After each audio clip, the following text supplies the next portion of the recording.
तो हेलो दोस्तों, कैसे आप सब? आई होप आप सब बढ़िया होंगे। मैं रोहित भंडारी स्वागत करता हूँ आपका हमारे इस यूट्यूब चैनल में। आज हम सीखने वाले हैं रासायनिक अभिक्रियाओं के प्रकार। क्लास 10th की साइंस का फर्स्ट चैप्टर का ये दूसरा टॉपिक होगा हमारा आज का।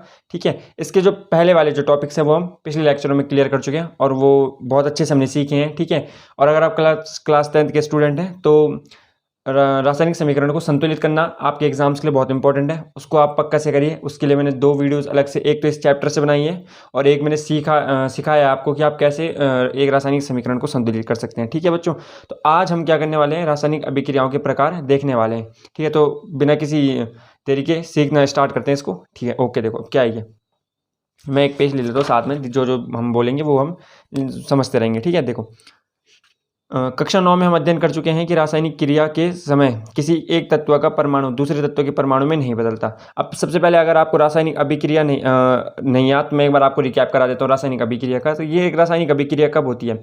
जब एक या उससे अधिक पदार्थ, और उन पदार्थों को क्या कहते हैं जो अभिक्रिया में भाग लेते हैं? अभिकारक। तो उनको अभिकारक कहते हैं। ठीक है, तो जब एक या उससे अधिक अभिकारक अभिक्रिया करके, मतलब जुड़कर या टूटकर, दो या उससे अधिक उत्पाद या फिर पदार्थ का निर्माण करते हैं, उन पदार्थों को जो अभिक्रिया के बाद बनते हैं उत्पाद कहा जाता है। तो उनको हम तो कहते हैं कि उत्पाद बनते हैं, उससे हम क्या कहते हैं? रासायनिक अभिक्रिया कहते हैं। ठीक है, तो देखो रासायनिक अभिक्रिया में क्या होता है कि किसी रासायनिक क्रिया के समय किसी एक तत्व का परमाणु दूसरे तत्व के परमाणु में नहीं बदलता। जब हमने वहां पे देखा था कि जब Mg और प्लस O2R आपस में अभिक्रिया कर रहे थे तो MgO बना रहे थे, नॉर्मली इसको समझो। तो वो कह रहा है कि किसी एक तत्व का परमाणु दूसरे तत्व में नहीं बदलता। तो मैग्नीशियम के जो परमाणु होंगे वो उत्पाद में भी मैग्नीशियम के रहेंगे, और जो ऑक्सीजन के परमाणु रहेंगे वो ऑक्सीजन के ही रहेंगे। ठीक है, ऐसा नहीं हो सकता यहाँ पे कि मैग्नीशियम के जो परमाणु हो ऑक्सीजन में चले जाएं और ऑक्सीजन के परमाणु जो मैग्नीशियम में आ जाएं, ऐसा कभी नहीं होगा। ये जो परमाणु होंगे ऑक्सीजन के पास रहेंगे और मैग्नीशियम के पास रहेंगे। ठीक है, और एक एग्जाम्पल अगर हम नॉर्मली समझें कि जैसे हम क्या बोल सकते हैं कि परमाणु की बात की जाए तो परमाणु तो बहुत छोटी इकाई है, तो वो ऐसे मिक्सअप नहीं होते हैं। ठीक है, मैग्नीशियम के मैग्नीशियम में रहेंगे, ऑक्सीजन के ऑक्सीजन में रहेंगे। ठीक है, हम चीनी पानी का एग्जांपल ले सकते हैं। चीनी प्लस पानी, नॉर्मली घर में हम जब बनाते हैं उसे, तो यहाँ पे चीनी पानी बनता है। ठीक है, चीनी पानी। अब जब हम चीनी पानी में देखते हैं तो चीनी तो हमें दिखती नहीं है, पर उसमें क्या होता है, जो चीनी के परमाणु रहते हैं पानी में घुल जरूर जाते हैं, पर पानी का जो परमाणु रहेगा वो क्या रहेगा उसमें? जैसे पानी में तो H2O ही रहेगा और चीनी का जो फॉर्मूला वो चीनी में ही रहेगा। ठीक है, तो चीनी के जो परमाणु रहेंगे वो चीनी में रहेंगे और पानी के परमाणु पानी में रहेंगे। ऐसा नहीं हो सकता कि जब चीनी पानी मिल गया है तो उसमें हमें पानी में चीनी के परमाणु देखने को मिल जाए। ठीक है, तो ऐसा नहीं हो सकता। ये वो यहाँ पे बोलने की बात कर रहा है। ना तो कोई परमाणु मिश्रण से बाहर जाता है और ना ही बाहर से मिश्रण में आता है। जो वही बात हो गई कि ना तो कुछ एक्स्ट्रा आता है ना ही कुछ एक्स्ट्रा जाता है। वही द्रव्यमान संरक्षण का नियम जो आपको समझाया था कि द्रव्य को ना तो उत्पन्न किया जा सकता है और ना ही नष्ट किया जा सकता है। ठीक है, कुछ एक्स्ट्रा ना तो आ सकता है और ना ही कुछ एक्स्ट्रा बाहर खुद से जा सकता है। ठीक है, वास्तव में किसी रासायनिक अभिक्रिया में परमाणुओं के आपसी आबंध के टूटने एवं जुड़ने से नए पदार्थों का निर्माण होता है। तो कोई भी रासायनिक अभिक्रिया में क्या होता है, परमाणु के बीच जो आबंध होते हैं जिनसे वो जुड़े होते हैं उनके टूटने एवं जुड़ने से नए पदार्थों का निर्माण होता है। टूटना एवं जुड़ना क्या होता है? अभिक्रिया होना। ठीक है, तो जब वो आपस में क्या करते हैं, टूटते हैं या जुड़ते हैं, तो हम क्या कहते हैं? एक रासायनिक अभिक्रिया बोल सकते हैं। ठीक है, इसके हिसाब से। ठीक है, और नॉर्मली ऐसा होता है। पर अभी हमने क्या सीखा है? आबंध वगैरह के बारे में नहीं सीखा है, तो हम इसको अभी यहीं पे छोड़ देते हैं थोड़ा सा। परमाणुओं के बीच विभिन्न प्रकार के आबंध के बारे में आप अध्याय, मतलब कि चैप्टर 3 और 4 में उसमें अच्छे से समझाया गया, वहां पे हम अच्छे से सीखेंगे उस चीज को। ठीक है, अब हमने क्या सीखना है यहाँ पे? देखो, अब हमने देखना है यहाँ पे रासायनिक जो केमिकल रिएक्शन है, रासायनिक अभिक्रिया के प्रकार। ठीक है, कितने टाइप्स की होते हैं रासायनिक अभिक्रियाएं होती है? Types of chemical reaction. ठीक है, सबसे पहले जो आती है वो संयोजन अभिक्रिया आती है। अब देखो इसमें इतना सारा है, पर देखो इस वर्ड से ही हम क्या कर देंगे, इस पूरी अभिक्रिया को समझ जाएंगे। ठीक है, इस पूरे एक वर्ड से ही हम पूरी अभिक्रिया को समझ जाएंगे। ठीक है, तो देखो सबसे पहले जो उसने बोली वो कौन सी है? संयोजन अभिक्रिया। क्या बोली उसने? संयोजन अभिक्रिया, जिसको हम बोलते हैं इंग्लिश में कॉम्बिनेशन रिएक्शन। कॉम्बिनेशन रिएक्शन संयोजन अभिक्रिया होती है। ठीक है, एन है। ओके, अब देखते हैं संयोजन अभिक्रिया, जो हम यहाँ इस नाम से ही समझेंगे कि संयोजन अभिक्रिया क्या होती है। देखो संयोजन का मतलब क्या होता है, वर्ड से समझो। संयोजन वर्ड का मतलब क्या होता है? जुड़ना, संयोग करना। ठीक है, जुड़ना किसी चीज का, तो संयोजन का मतलब होता है जुड़ना। और अब नॉर्मली एक रासायनिक अभिक्रिया है तो वो तो यहाँ पे चलेगी। देखो, तो जुड़ने के लिए कितने पदार्थ चाहिए, कितने अभिकारक चाहिए? जो जब अभिक्रिया होती है तो जो अभिक्रिया करते हैं उनको अभिकारक ही कहते हैं। अभी नॉर्मली पदार्थ लेके चलते हैं। ठीक है, संयोजन करने के लिए जुड़ना, मतलब जुड़ने के लिए कितने पदार्थ चाहिए?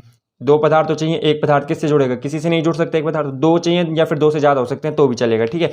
तो जब क्या होंगे, दो या दो से अधिक हमें पदार्थ होंगे हमारे पास, जब हमारे पास क्या होंगे, दो या उससे क्या होंगे, अधिक होंगे, जब हमारे पास पदार्थ क्या होंगे, जब दो या दो से अधिक ही होंगे वो तभी जुड़ पाएंगे, संयोग तभी कर पाएंगे, ठीक है। और जब दो या दो से अधिक पदार्थ जुड़कर, क्योंकि संयोग होना मतलब जुड़ना है, तो जब दो या दो से अधिक पदार्थ जुड़कर एक क्या करते हैं, सिर्फ यहाँ पे आप ध्यान क्या रखना है, सिर्फ एक उत्पाद का निर्माण, उत्पाद कितना होता है, एक उत्पाद होता है, ठीक है। डेफिनेशंस मैंने आपको जो मतलब अगर इसकी डेफिनेशन वगैरह है जो हम पहले तो हम समझ जाएंगे, सीख लेंगे समझ के कि हम खुद से क्रिएट करें, और फिर भी मैंने कुछ डेफिनेशन नोट्स बनाए हैं वो मैं आपको प्रोवाइड कराऊंगा, ठीक है, वीडियोज़ में ही। अब देखो, दो या दो से अधिक क्यों लिखा, क्योंकि संयोग होने के लिए दो चाहिए, दो पदार्थ तो चाहिए या उससे अधिक हो सकते हैं। और ध्यान क्या रखना है कि वो जो उत्पाद होगा, जो एक नया पदार्थ बनेगा वो कितना बनेगा, सिर्फ एक बनेगा, ठीक है।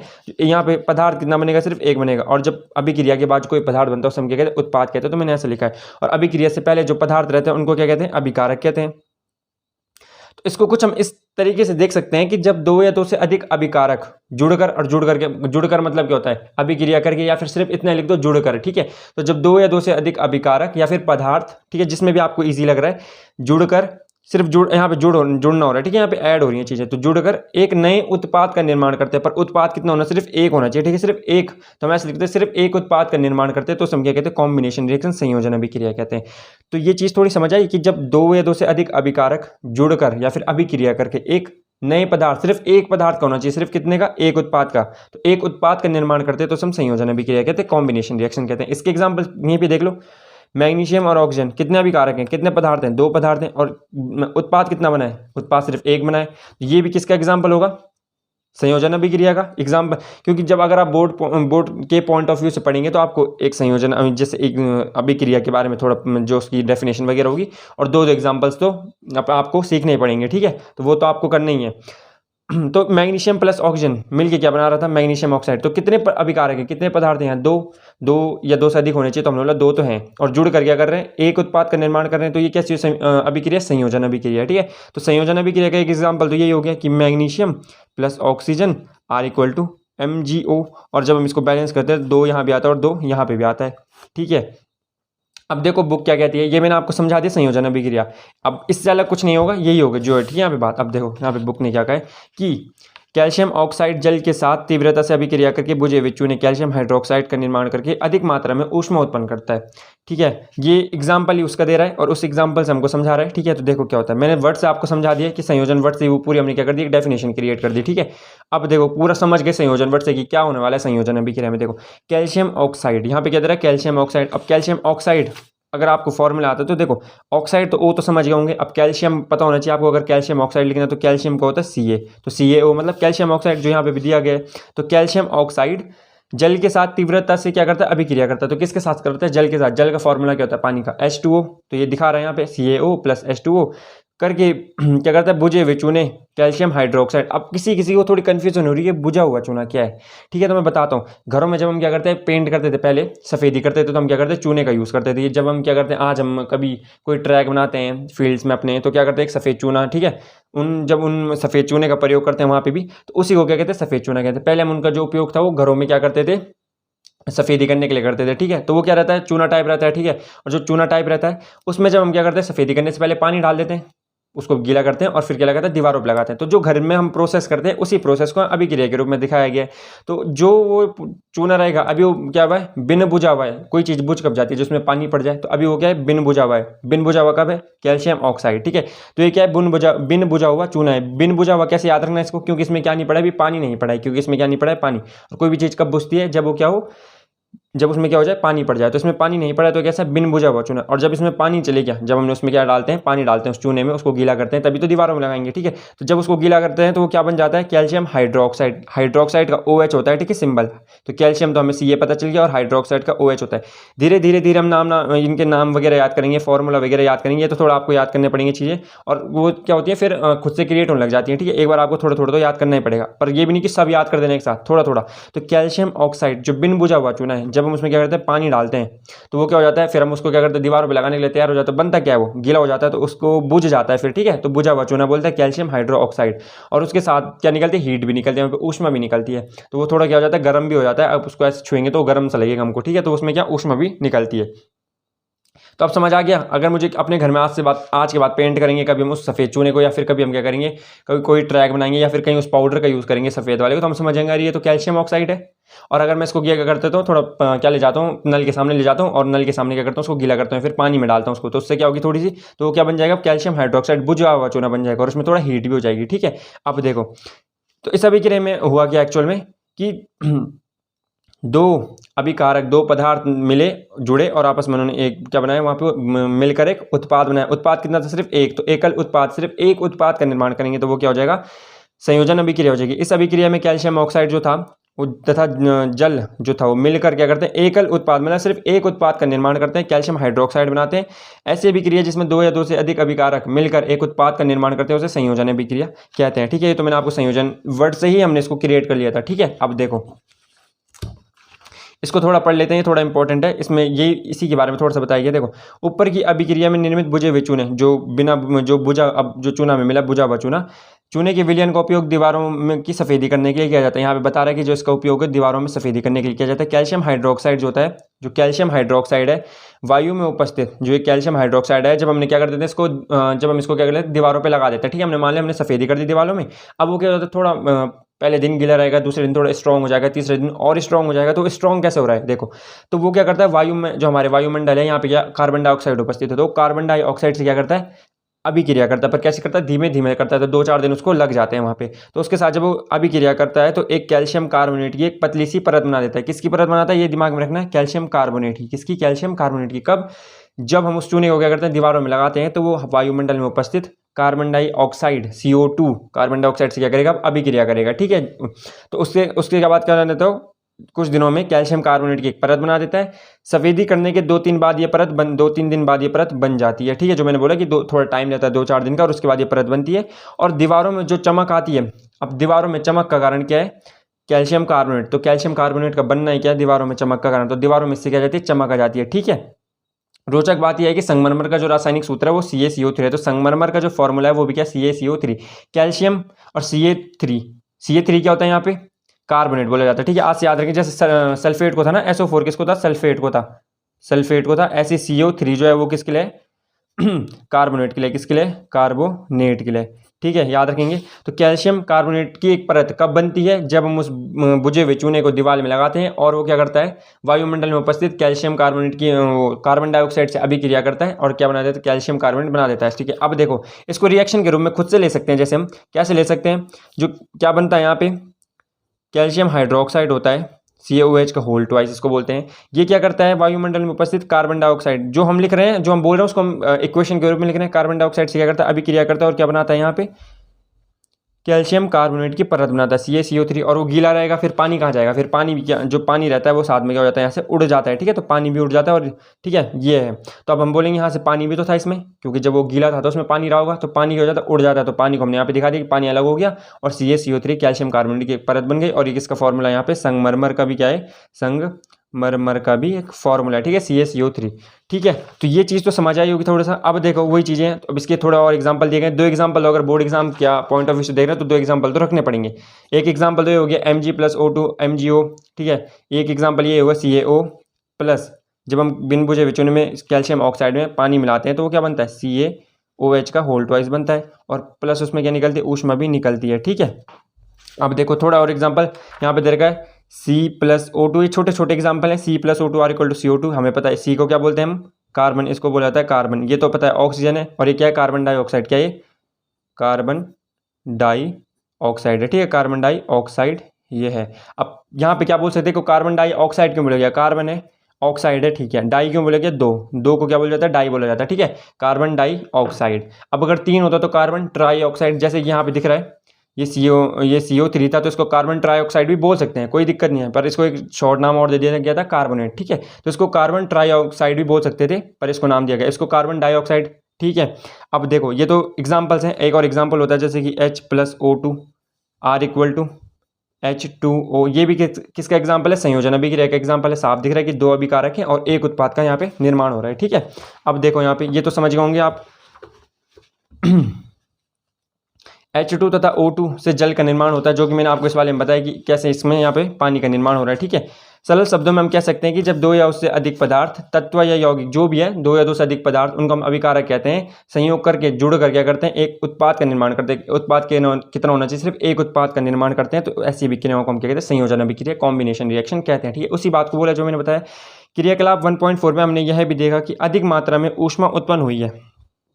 अगर हमने ये वाली रिएक्शन नोट की हो, ये वाली रिएक्शन अगर हमने नोट की हो, तो इसमें क्या निकल रही थी, ऊष्मा भी निकल रही थी। ठीक है, तो इसमें ऊष्मा भी क्या हो रही थी, निकल रही थी। तो यहाँ पे देखो इसे कि यह भी देखा कि जिसमें इसमें क्या हुई, ऊष्मा उत्पन्न हुई है, इससे अभिक्रिया क्या जो अभिक्रिया मिश्रण गर्म हो जाता है। जिन अभिक्रियाओं में उत्पाद के साथ क्या होता है, उत्पाद के साथ क्या होती है, ऊष्मा भी उत्पन्न होती है। ठीक है, जिन अभिक्रियाओं में उत्पाद के साथ ऊष्मा भी उत्पन्न होती है उन्हें ऊष्माक्षेपी अभिक्रिया कहते हैं। ठीक है, उन्हें क्या कहते हैं, ऊष्माक्षेपी अभिक्रिया कहते हैं। अब यहाँ पे देखो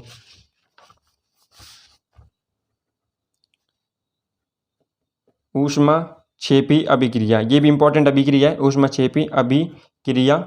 एक हमने संयोजन पढ़ दिया, एक हमने ऊष्माक्षेपी पढ़ दी। ठीक है, इसी के साथ में इसके पार्ट में आ गया, तो मैंने इसको बता दिया यहाँ पे। ऊष्माक्षेपी अभिक्रिया कैसी अभिक्रिया है, जिसमें क्या हो रहा है, उत्पाद के साथ ऐसी अभिक्रियाएं हो रही हैं जिसमें क्या हो रहा है, उत्पाद के साथ ऊष्मा भी उत्पन्न हो रही है। इसमें क्या हो रही है, ऊष्मा, या क्या बोल सकते हैं इसको, ऊर्जा भी बोल सकते हैं। ठीक है, ऊष्मा ऊर्जा एक ही होती है। ऊष्मा ये क्या होंगे, उत्पन्न होंगे। ठीक है, उत्पन्न होंगे, बनेंगे, जो क्या होंगे, एडिशनल आ जाएंगे। ऊष्मा और ऊर्जा दोनों आ जाएंगे, ऊष्मा और ऊर्जा एक ही बात है। ठीक है, यहाँ पे तो ऊष्माक्षेपी अभिक्रिया कैसे अभिक्रिया हो रही है, जिसमें उत्पाद के साथ, जो अभिक्रिया होने के बाद जो उत्पाद बन रहा है उसके साथ क्या होगी, ऊष्मा या ऊर्जा क्या होंगे, उत्पन्न होंगे, उसे हम क्या कहेंगे, ऊष्माक्षेपी अभिक्रिया कहेंगे। एक एग्जांपल तो हमने अब भी देखा था इसका, ये CaO वाला, CaO plus H2O R equal to क्या बना रहा था, CaOH का होल ट्वाइस बना रहा था। ठीक है, और प्लस क्या कर रही थी, ऊष्मा भी इसमें निकल रही थी। तो जहाँ पे ऊष्मा निकलेगी, जहाँ पे ऊष्मा ऐड होगी, तो वो क्या होगी, ऊष्माक्षेपी अभिक्रिया होगी। तो एक एग्जांपल तो इसका ये हो गया, तो इससे संयोजन का एग्जांपल भी हो गया और ऊष्माक्षेपी का भी एग्जांपल हमें यहाँ पे क्या हो गया, हमने समझ लिया। ठीक है, अब देखो कुछ और एग्जांपल यहाँ पे खुद से दिए गए हैं इसने, जैसे ये प्राकृतिक गैस का दहन, ये इसका एक एग्जांपल है। ठीक है, इसको ऐसे नहीं बोल रहा कि सब कुछ याद कर देना एक ही दिन में, इसको अभी रहने दो, जितना जो मैं बोल रहा हूँ उसको थोड़ा थोड़ा याद कर लो। ठीक है, कैसे, रिएक्शन को याद करना है। ठीक है, थोड़ा रिएक्शन तो याद करनी पड़ेंगी। ठीक है, फिलहाल के जो चीज़ें मैंने बोली हैं वो हम समझ लेंगे, ताकि हम एग्जाम में क्या, अगर कभी हमारा क्या फिर क्या कभी हमें दिमाग में ना रहे, क्योंकि अगर हम चीज़ों को रटेंगे तो कभी वो भूल सकते हैं, पर अगर हमने समझी रहेंगे तो हम खुद से भी क्रिएट कर सकते हैं। ठीक है, अब आगे देखो, हम सभी जानते हैं कि जीवित रहने के लिए हमें ऊर्जा की आवश्यकता होती है। अब हम सबको पता है कि जीवन, अगर हमें जिंदा रहना है तो हमें किसकी आवश्यकता है, ऊर्जा। मैंने बोला ना, ऊष्मा और ऊर्जा एक ही है, तो हमें किसकी आवश्यकता होती है, ऊर्जा की आवश्यकता होती है। यह ऊर्जा हमें कहाँ से मिलती है, भोजन से मिलती है। हम खाना खाएंगे तभी तो हमें ऊर्जा मिलेगी। पर देखो अभी यह ऊर्जा हमें भोजन से प्राप्त होती है। पाचन क्रिया के समय जो खाद्य पदार्थ है, जो खाना है, वो क्या होता है, छोटे छोटे टुकड़ों में टूट जाता है। जब हम खाना खा लेते हैं तो पाचन क्रिया जब होती है तो जो हमारा भोजन होता है, जो हमारा खाना होता है, वो छोटे छोटे टुकड़ों में क्या होता है, टूट जाता है। सबको पता है पाचन क्रिया में क्या होता है, जो खाना होता है छोटे छोटे टुकड़ों में टूट जाता है। जैसे कि चावल, आलू, ब्रेड और बहुत सारा खाना खाते हैं हम, रोटी वगैरह जो भी है, सब्जी। पर स्पेशल आलू, चावल और ब्रेड में क्या होता है, कार्बोहाइड्रेट होता है। क्या होता है इनमें, कार्बोहाइड्रेट। ये याद रखें, कार्बोहाइड्रेट दिमाग में रखना है कि कार्बोहाइड्रेट होता है। ठीक है, और इन कार्बोहाइड्रेट के टूटने से ग्लूकोज प्राप्त होता है। तो जब ये क्या होता है, चावल, आलू, ब्रेड, इनमें कार्बोहाइड्रेट होता है, और जब ये टूटते हैं तो हमें क्या मिलता है, हमारी बॉडी को ग्लूकोज मिलता है। क्या मिलता है, ग्लूकोज।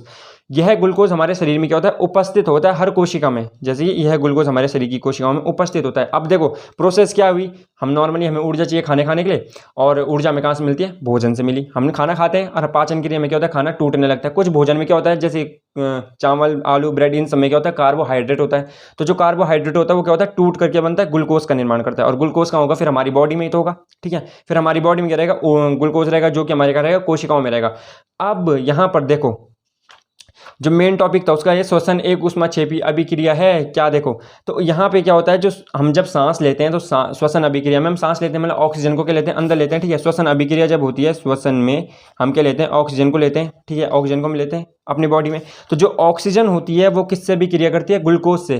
क्या दिमाग में आएगा यहाँ पे कि जो ऑक्सीजन, जब हम सांस लेते हैं तो जो ऑक्सीजन है वो किससे अभिक्रिया करेगी, ग्लूकोज से। किससे, ग्लूकोज से अभिक्रिया करेगी। ठीक है, ये श्वसन, ये बोर्ड के पॉइंट ऑफ व्यू से एक अच्छा क्वेश्चन है, और सीखने के लिए तो बहुत अच्छी चीज़ है कि श्वसन को हम ऊष्माक्षेपी अभिक्रिया क्यों कहेंगे।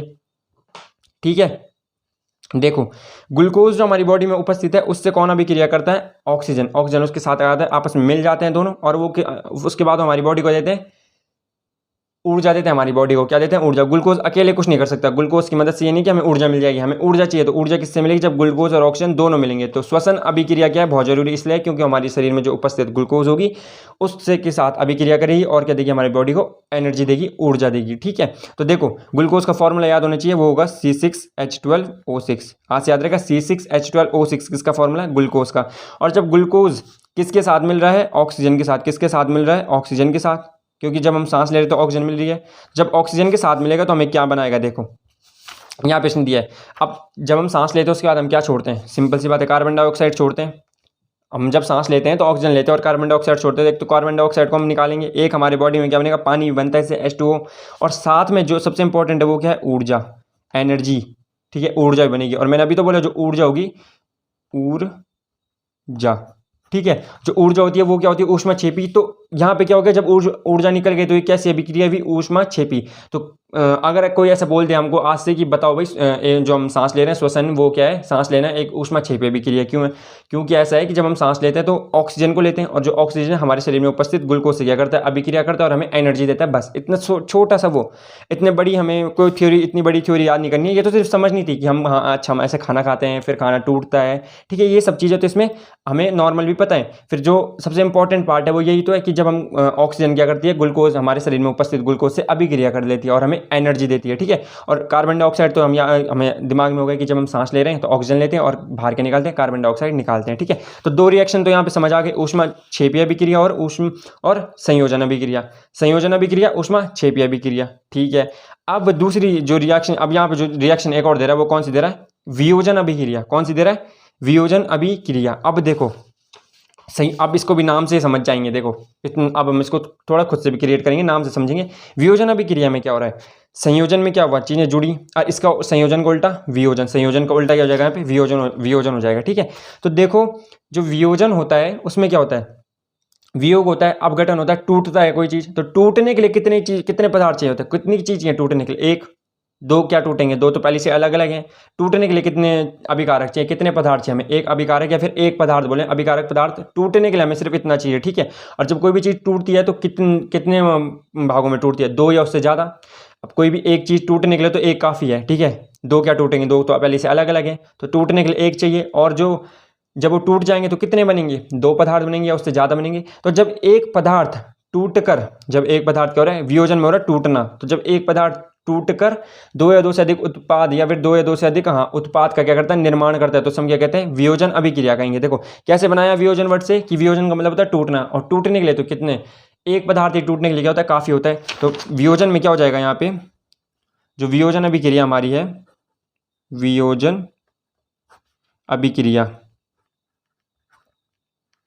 डिकम्पोजिशन। ठीक है, डिकम्पोजिशन रिएक्शन, डिकम्पोजिशन रिएक्शन इसको कहते हैं। ठीक है, डिकम्पोजिशन रिएक्शन इसको कहते हैं। तो जो डिकम्पोजिशन रिएक्शन है, वियोजन मतलब टूटना। तो टूटने के लिए तो हमें पता है कि एक पदार्थ या फिर उसको हम क्या बोलते हैं? अभिकारक बोलते हैं, जो अभिक्रिया से पहले होता है। ठीक है, तो एक ही काफी है, एक पदार्थ ही काफी है। ठीक है, एक पदार्थ यहाँ पे काफी है। और जब वो टूटेगा तो टूट कर कितने बनाएगा? दो या उससे क्या बनाएगा? अधिक ही बनाएगा। दो या उससे क्या करेगा? अधिक ही भागों में टूटेगा। ठीक है, तो जब एक पदार्थ टूटकर या फिर एक पदार्थ क्या करता है? टूटकर दो या उससे अधिक उत्पाद का निर्माण करता है, तो हम क्या कहते हैं? वियोजन अभिक्रिया कहते हैं। ठीक है, जब एक पदार्थ टूटेगा और क्या करेगा? दो या उससे अधिक पदार्थ बनाएगा तो उसे वियोजन अभिक्रिया कहेंगे। सिंपल सी बात है, वर्ड से समझ ले, वियोजन मतलब टूटना। और एक कैसे समझे? टूटने के लिए एक जरूरी है, और उसके बाद दो या उससे अधिक कैसे समझा? उत्पाद को, क्योंकि जब एक चीज टूटेगी तो दो या उससे अधिक भागों में तो टूटेगी। ठीक है, तो जब एक पदार्थ, इस पदार्थ को क्या बोलते हैं? जो अभिक्रिया से पहले रहता है, अभिकारक। तो इसको अगर एक प्रोफेशन वे में लेना है, एक उससे क्रिएट करना है, तो हम क्या लिखेंगे? जब एक अभिकारक टूटकर दो या उससे अधिक उत्पाद का निर्माण करता है तो हम क्या कहते हैं? वियोजन अभिक्रिया कहते हैं। ठीक है, जो इनके क्या है डेफिनेशन वगैरह, वो तो मैंने बोला मैं नोट्स प्रोवाइड करा दूंगा लास्ट में आपको। ठीक है, उससे आप अगर आपको यहाँ पे समझ, जो क्रिएट नहीं कर पाएंगे उनके लिए, जो क्रिएट करेंगे तो उनके लिए तो बेस्ट ऑफ लक है। पहले तो हम पूरी कोशिश करेंगे हम खुद से क्रिएट करें। इतनी चीज़ें तो समझ आ रही होंगी जो मैं कह रहा हूँ यहाँ पे। ठीक है, अब देखो वियोजन आगे क्या कहता है वियोजन में यहाँ पे।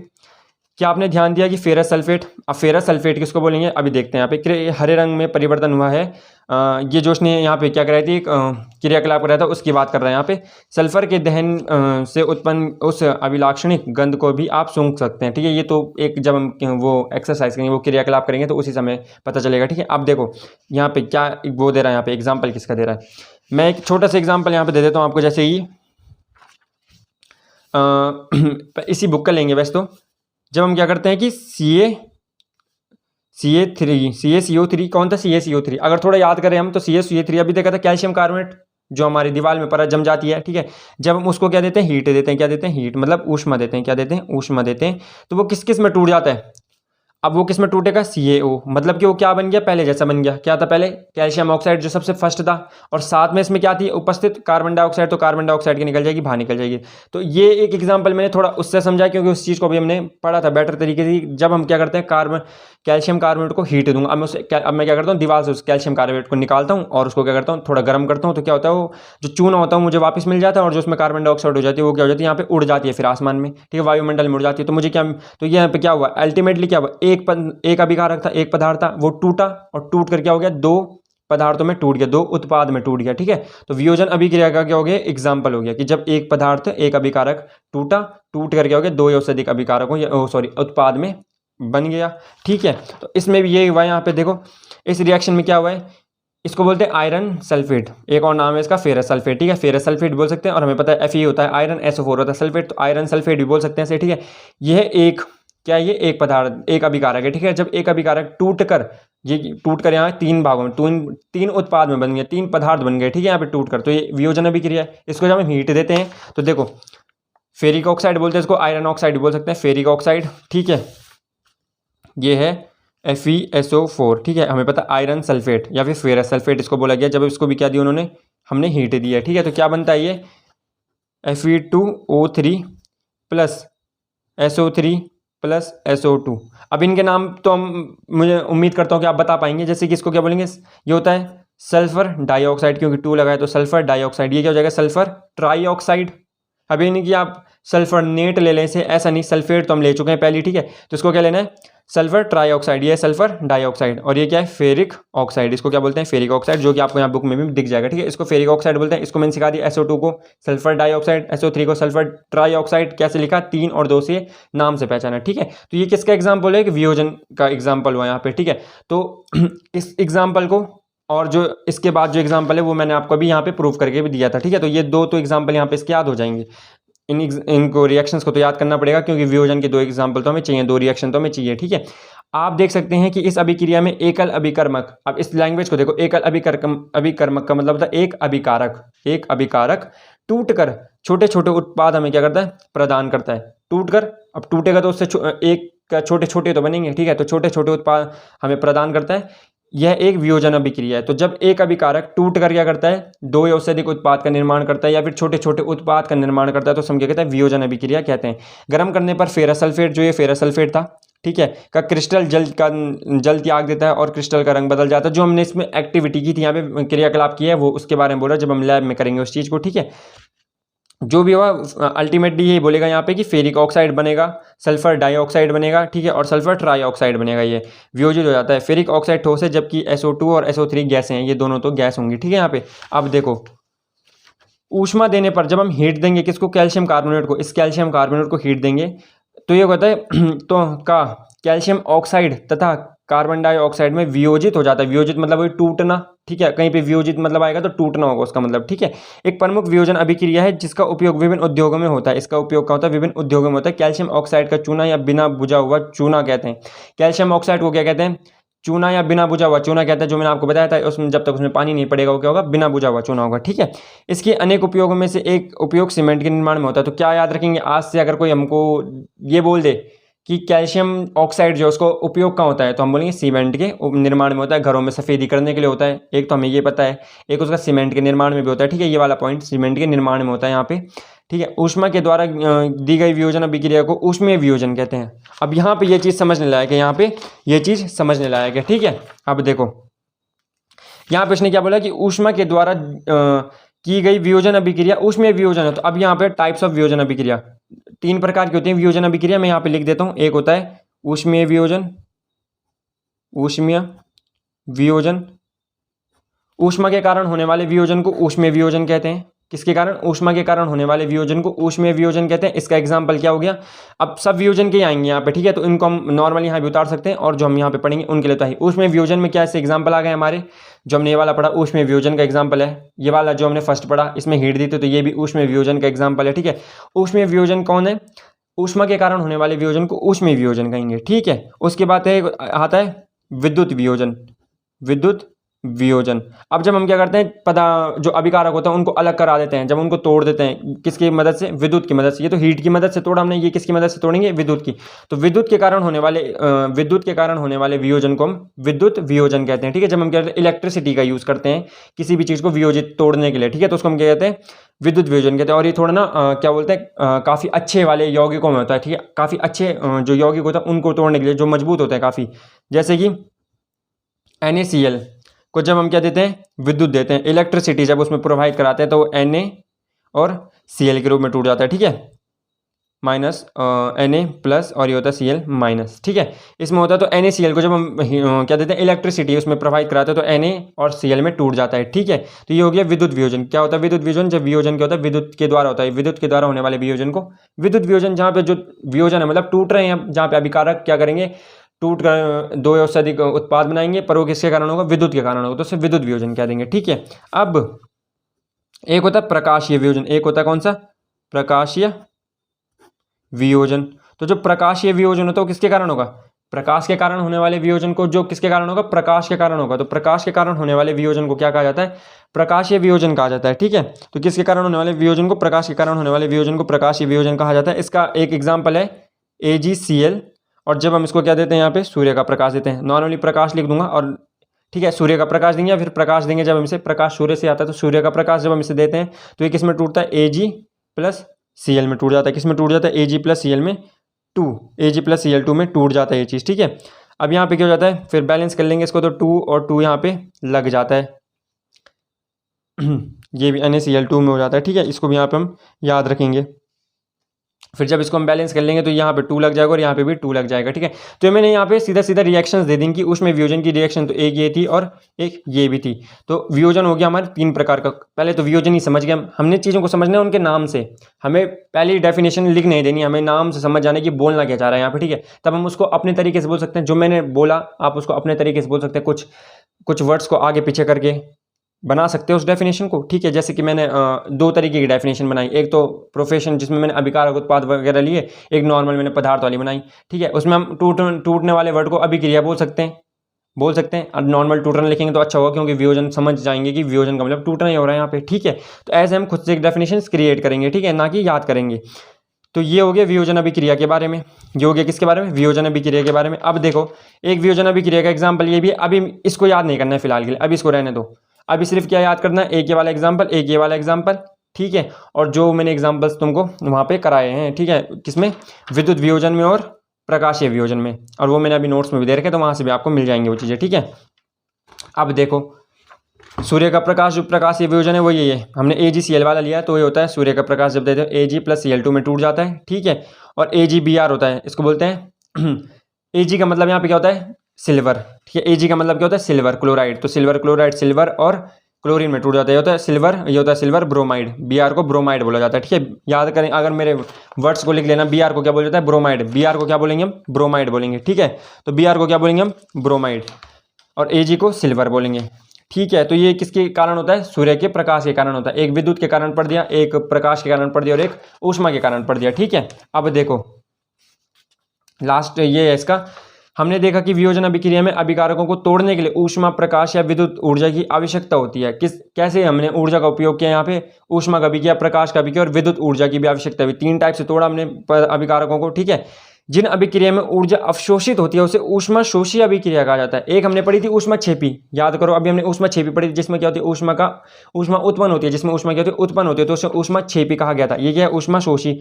अब वर्ड से समझ जाओ, ऊष्मा शोषी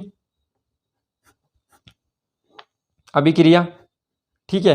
ऊष्माशोषी अभिक्रिया वर्ड से क्या समझना है, देखो शोषी शोषण, शोषी का मतलब होता है शोषण होना, कम होना किसी चीज का, ठीक है। तो वो अभिक्रिया जिसमें उत्पाद के साथ क्या होता है, ऊष्मा का ह्रास होता है, ऊष्मा की कमी होती है, ठीक है, वह अभिक्रिया। तो ऐसी अभिक्रिया होगी है ऊष्माशोषी की, ऐसी अभिक्रिया, ऐसी अभिक्रिया जिसमें उत्पाद के साथ क्या होगा, ऊष्मा की कमी होगी या ऊष्मा का ह्रास होगा, ठीक है, ऊष्मा क्या हो जाएगी, कम हो जाएगी, तो वो क्या होगी, ऊष्माशोषी। ऊष्मा का शोषण हो जाएगा, ठीक है। 3 वर्ड से किसी वर्ड में बोल सकते हैं, कमी हो जाएगी, ह्रास हो जाएगा, कुछ भी हो जाएगा, ठीक है, बस ऊष्मा क्या होगी वहाँ पे, कम हो जाएगी, ऊष्मा बनेगी नहीं, ऊष्मा क्या हो जाएगी वहाँ पे, खत्म हो जाएगी, उसको हम कहेंगे ऊष्माशोषी। तो ऐसी अभिक्रिया जिसमें ऊष्मा का क्या होता है, ह्रास होता है, उसको हम क्या कहते हैं, ऊष्माशोषी अभिक्रिया कहते हैं, ठीक है। अब देखो ऊष्माशोषी के एग्जाम्पल होंगे। अब ऊष्माशोषी के एग्जाम्पल में क्या आपको सीधा नोट्स प्रोवाइड कराते तो उसमें समझ लेना, ठीक है, उसमें समझाता हूँ आपको नोट्स में। सबसे पहले हमने क्या पढ़ा अब देखो सबसे पहले संयोजन अभिक्रिया पढ़ी थी, तो संयोजन अभिक्रिया के बारे में, ये संयोजन अभिक्रिया इसमें मैंने दिखाया, इसका स्क्रीनशॉट ले लो, ठीक है, सब चीज़ बता दी, एग्जाम्पल्स दे दी 2, ठीक है। इन एग्जाम्पल्स को याद करना, आप एग्जाम्पल याद करना, ये चीज़ तो समझी हुई है हमने। ये नोट्स इसलिए कि कभी क्या होता है कि कुछ चीज़ें दिमाग में आती नहीं है, तो यहाँ से कुछ वर्ड्स याद कर लेना, ठीक है। वर्ड्स जैसे अभिकारक, अब तो वो याद भी हो चुके होंगे कि, और याद क्या हो चुके होंगे, अभिकारक इतना पता है ना कि सिर्फ जो पहले रहेंगे अभिक्रिया से, जो अभिक्रिया करवाएंगे वो कौन होंगे, अभिकारक, और जो अभिक्रिया के बाद बनेंगे वो कौन होंगे, उत्पाद होंगे, ठीक है। अब इसके बाद क्या आता है, संयोजन के बाद क्या था, वियोजन, ऊष्माशोषी ऊष्माक्षेपी में, इसके बाद देता हूँ, पहले वियोजन देखो, ठीक है। वियोजन का एग्जाम्पल्स ये रहे यहाँ पे, AGBR थोड़ा ये क्या है, सिंपल एग्जाम्पल उठा लिया, सिंपल इसलिए ताकि अभी सब कुछ लोड ना पड़ जाए एक साथ सब कुछ, ठीक है। पर जितनी चीज़ें हो गई हैं उतनी चीज़ें सब आपको क्या करनी है, पढ़नी है, अच्छे से सीखनी है, ठीक है, ये है। और इसके बाद जो यहाँ पे वियोजन होता है, ठीक है, ऊष्मीय वियोजन, विद्युत वियोजन, इसका स्क्रीनशॉट लेना, ठीक है। और एक क्या होता है यहाँ पे, प्रकाशीय वियोजन भी होता है, ठीक है, तो प्रकाशीय वियोजन का भी हो गया यहाँ पे, ठीक है। अब एग्जाम्पल भी देख लेना सबके। अब किसका आता है, ऊष्मा क्षेपीय अभिक्रिया, ऊष्मा क्षेपीय अभिक्रिया, उसके तो अगर इनको करना है, ये थोड़े प्रोफेशन वाले एग्जाम्पल्स हैं, ठीक है। अगर नहीं भी करेंगे कोई दिक्कत नहीं है, अगर मैं कभी संयोजन अभिक्रिया में C+O2 R = CO2 भी लिखूं बोर्ड एग्जाम के पॉइंट ऑफ व्यू से, तो वो भी बेटर है, उसमें भी कोई दिक्कत नहीं है। और अगर मैं सिर्फ नॉलेज के लिए, अगर मैं सीखने के उसमें हूँ, तो मुझे थोड़ा इन चीज़ों को सीखना पड़ेगा, ठीक है। देखो जो ऊर्जा होती है वो किसमें होती है, कैलोरी के रूप में होती है। हम नहीं बोलते कि इतनी कैलोरी बर्न कर दी उसने, इतनी कैलोरी वो कर दी, ठीक है, तो कैलोरी के रूप में हो जाती है, ऊर्जा होती है, ठीक है। तो ऊर्जा की काम जहाँ भी होगी ऊर्जा बढ़ेगी, तो प्लस का साइन है जहाँ पे बढ़ रही है। तो देखो जब N2 मतलब होता है nitrogen plus hydrogen, NH3 ammonia बना देता है, ठीक है। और इसमें 24.3 किलो कैलोरी क्या हो रही है, ऐड हो रही है, जुड़ रही है, तो क्या है, ऊष्माक्षेपीय अभिक्रिया है। और C+O2 R = CO2, ये तो संयोजन अभिक्रिया का भी एग्जाम्पल है, ठीक है। और ये भी संयोजन अभिक्रिया का एग्जाम्पल है, यहाँ से ये भी समझ आ रहा है, ये CO2 और प्लस 98.3 किलो कैलोरी, ठीक है। और जो हमने वहाँ पे एग्जाम्पल याद किए थे कौन कौन से, जो कैल्शियम उसमें था जहाँ पे ऊष्मा उत्पन्न होती है ना, जब हम पानी डालते हैं उसमें चूने में, तो वो भी एक ऊष्माक्षेपी का एग्जाम्पल है, बहुत अच्छा। ग्लूकोज वाला था, जब हमारी बॉडी क्या लेती है, ग्लूकोज से ऊर्जा बनाती है जब ऑक्सीजन आती है वहाँ पे, ठीक है, वो भी एक अच्छा एग्जाम्पल है, ठीक है। तो वो आपके ऊपर है, आप किसको याद करते हैं, डिपेंड उनमें से किसको ज़्यादा वो देते हैं, ठीक है। जो ज़्यादा बेनिफिट लग रहा है, जो ज़्यादा ईजी लग रहा है, उसको थोड़ा देखना, क्योंकि हमें टफ नहीं बनाना, चीज़ों को थोड़ा ईजी रखना है अभी फिलहाल के लिए, क्योंकि अभी हम स्टार्ट ही कर रहे हैं। ऊष्माशोषी अभिक्रिया, तो ऊष्माशोषी में देखो H2 + I2 HI, आयोडीन बोलते हैं, ठीक है, आई को, HI माइनस ऊष्मा, तो सीधा लिख दिया माइनस ऊष्मा, क्योंकि ऊष्मा का क्या होगा इसमें, ह्रास होगा, ऊष्मा की कमी होगी ऊष्माशोषी में, तो ऊष्मा लिख दिया यहाँ पे, माइनस ऊष्मा कर दी। N2 और O2 nitrogen oxygen NO minus 45 kilo calorie, तो ये इसके एग्जाम्पल है, इसके स्क्रीनशॉट लो। और हाँ, ये जो मैंने क्वेश्चन डाला है यहाँ पे नीचे, ये किसके, ये बोर्ड एग्जाम के पॉइंट ऑफ व्यू से, ठीक है, ये पूरा बोर्ड एग्जाम के पॉइंट ऑफ व्यू से। बाकी अगर इसको जो हम सीखना था, हमने इसमें सीखना समझना था, वो तो मैं नॉर्मली लेक्चर में समझा चुका हूँ बहुत अच्छे से, एक बार इसको देख लो कि श्वसन को ऊष्माक्षेपीय अभिक्रिया क्यों कहा जाता है। श्वसन को ऊष्माक्षेपीय अभिक्रिया इसलिए कहते हैं क्योंकि श्वसन में ली गई ऑक्सीजन हमारे शरीर में उपस्थित ग्लूकोज से क्या करती है, अभिक्रिया करती है। क्योंकि हमारे शरीर में जो ऑक्सीजन, वो ग्लूकोज पहले से मौजूद है, उससे अभिक्रिया कर देती है ऑक्सीजन, ठीक है, और ऊर्जा देती है हमारे शरीर को, इसलिए से ऊष्माक्षेपी, क्योंकि ऊर्जा क्या निकल रही है, वहाँ पे ऊर्जा निकल रही है, ठीक है। ये इसका क्या है, यहाँ पे रिएक्शन है इसकी। ग्लूकोज का फॉर्मूला देख लेना, बहुत इंपॉर्टेंट फॉर्मूला होता है ग्लूकोज का, ठीक है। और ये ऑक्सीजन CO2 + H2 + ऊर्जा, ठीक है। तो ये बोर्ड के पॉइंट ऑफ व्यू से मैंने पूरा अच्छे से कंप्लीट करा, सीखने के पॉइंट ऑफ व्यू से, नॉलेज के पॉइंट ऑफ व्यू से मैंने आपको पूरी तरीके से अच्छे तरीके से समझाया है, ठीक है बच्चों। तो आई होप आपको ये समझ आया होगा। अब विस्थापन और द्विविस्थापन और आगे के जो टॉपिक है वो अगले लेक्चर में करेंगे, क्योंकि अगर हम इसी में करते तो वीडियो काफ़ी लंबी हो जाएगी, ठीक है। तो इसी लेक्चर में, आज के लेक्चर के लिए सिर्फ इतना ही। और आप इनको, आई होप आप इनको बहुत अच्छे से पढ़ेंगे, सीखेंगे, समझेंगे, ठीक है। और जो जो चीज़ें मैंने बताई हैं वो चीज़ें आप अच्छे से पढ़ लेना, ठीक है। कुछ ऐसे छोड़ना मत, कुछ कुछ चीज़ें अभी फिलहाल के लिए जैसे ये वाला एग्जांपल छोड़ देंगे अभी क्योंकि आप सब कुछ एक साथ नहीं करना, धीरे धीरे, ठीक है। कुछ कुछ चीज़ें नाम वगैरह जैसे कि इसको आयरन बोलेंगे, सल्फर सल्फेट बोलेंगे, ठीक है, डाई ट्राई ऑक्साइड ऐसे लगाना है, ठीक है। तो ये चीज़ें थोड़ी थोड़ी आपने देखने लग जाना खुद से, ठीक है, बनाने हैं, ठीक। तो आई होप आपके लिए वीडियो हेल्पफुल होगा और आपको ये वीडियो पसंद आएगा, ठीक है। Okay, thank you.